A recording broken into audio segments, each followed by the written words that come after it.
Arrays are one of the most common and powerful data structures you'll use as a developer. In this video, I will be covering the 10 most important array methods in JavaScript. My name is Rob, and this is Robert's Dev Talk.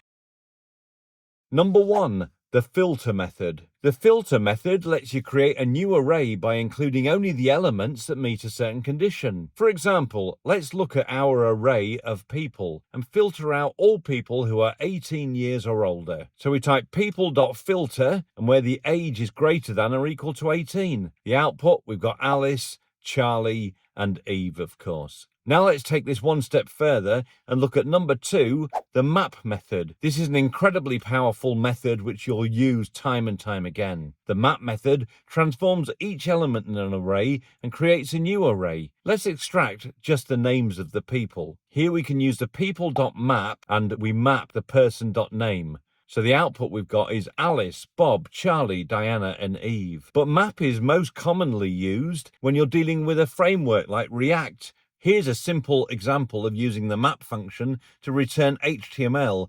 Number 3, the find method. The find method returns the first element in an array that satisfies a condition. For example, let's find the person named Charlie. Here we use people.find, where the person name is Charlie. Note the triple equals. We've got a video on that if you want to find out more. Method number 4, the forEach method. The forEach method is great for looping through an array when you don't need to return anything. Let's log out all the names along with their ages. We use people forEach and we log out their name and their age. Method number 5 is the sum method. The sum method checks if at least one element in an array meets a condition. Let's see if there are any minors where the age is less than 18. We use people.sum where the person's age is less than 18. The output is true because Bob and Diana are both under 18. Method 6 is the every method. The every method checks if all elements in an array meet a condition. For example, let's check to see if everyone is at least 18 years old. We do people.every and check that their age is greater than or equal to 18. And of course the output is false because not everyone in our array is over 18. Method 7 is the reduce method. The reduce method is powerful for combining all elements into a single value. Let's calculate the total combined age of everyone in the array. Reduce takes two values,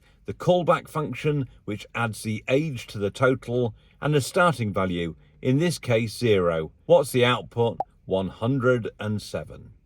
Method 8 is the includes method. The includes method checks if an array contains a specific value. Let's check if someone named Alice exists in our list. The first thing we'll do is extract all the names into an array. So we use people.map and we just take the names out. Once we've got our names array, then we check to see if it includes Alice. And of course the output is true. We can then check for Zara. And of course the output is false because she doesn't exist in our array. I just want to very quickly tell you about SENTY.app. It's an app that Chris and I have developed. If you've got an iPhone or an iPad and you need to send text to your Windows PC, it's really difficult but easy on the Mac. So we invented Senty. Simply select, share, and it appears on your Windows clipboard. Please support the channel and check out SENTY.app. Now back to the video. Method 9 is the powerful sort method. The sort method allows you to sort elements in an array either alphabetically or numerically. By default, it sorts strings alphabetically, but for numbers or custom sorting logic, you need to provide a comparison function. Let's sort the people alphabetically by their names. So here we say people.sort, and then we've got the two values to sort on. And notice we use the locale compare. So basically it's going to compare the second value in the array with the first and output it in order. And it will do the same with the next and so on and so forth. Now let's sort them by ages in ascending order. So in this case, we're going to do people.sort, and we've got the two values, and it will take the B age from the A age. It will enumerate through all the values in the array, and this will get them in their proper order. Now notice how we used ...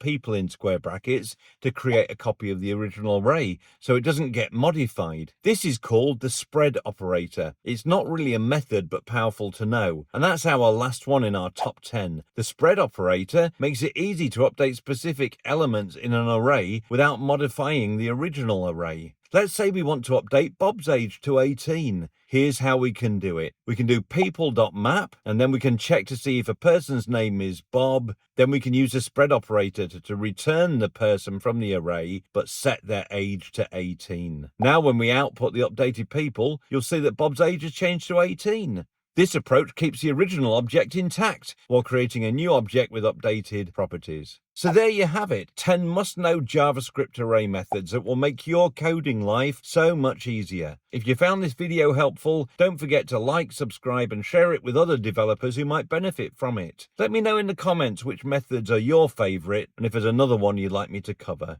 Thanks for watching. I'll see you in the next video.